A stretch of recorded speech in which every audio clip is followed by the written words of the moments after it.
Okay, I'm Caryl, Hart, and I'm a children's author. So I don't deal with technology. I deal with little kids and exciting them about reading. Just very quickly, I've got far too many slides, so I'm not going to show you all. These are some of the books that I have out. A lot of them are rhyming, not all of them. Some of them you can see are in part of series, and some of them are standalone. I've got some young fiction coming out next year. That's aimed at, the top one's aimed at 6 to 8 year olds, and these are kind of first chapter books, highly illustrated, black and white illustrations, and small picture books. I've won some awards. Just to give you a flavour of one of my books, this is The Princess and the Peas, which is doing really well at the moment, and that's what it looks like. It's got rhyming in it, and it's based on the story of the Princess and the Pea, but it's kind of a twist. There's quite a fashion for twisted fairy tales at the moment, and this is one. We're going to read it. That's what it looks like. It's really cute. And it kind of retells the original story. The project that I'm hoping to work on with you lot is the story of Little Pip, who is a character I created a few years ago. I really had enough time to work on it because of other pressures and deadlines and stuff. And I'm just going to read you a little bit of the Little Pip story. So this is aimed at 6 to 8 year olds, and it goes on to say.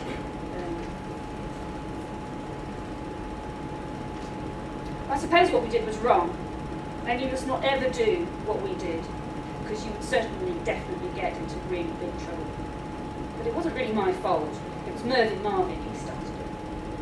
Chapter 1, Never Eat an Egg. My name is Petunia Truelove, but everybody calls me Little Pip, so you can too if you like.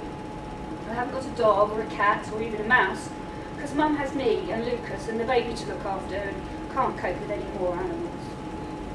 Lucas is my big brother. He thinks he's clever because he goes to a big school and has long hair and is allowed to stay up till 9 o'clock. I think he's annoying because he's always looking in the mirror at his spots and never wants to play anything. Also, I've got my dad and my mad Uncle Morris who lives in our basement. So anyway, last week we went on a school trip to this really cool farm. It was the kind of place where you could feed the animals and watch eggs hatch and have lunch. It was so fun. The lady gave everyone a paper bag full of little green pellets. Mervyn Marvin put a handful in his mouth to impress Lucy Perkins. He said they tasted of grass. Lucy Perkins said Mervyn Marvin was a loser.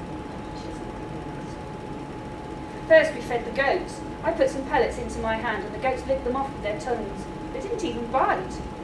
Mervyn Marvin held his bag of food towards a big bully goat, and the bully goat grabbed it and ate the whole lot, including the bag as well. Next we fed the chickens.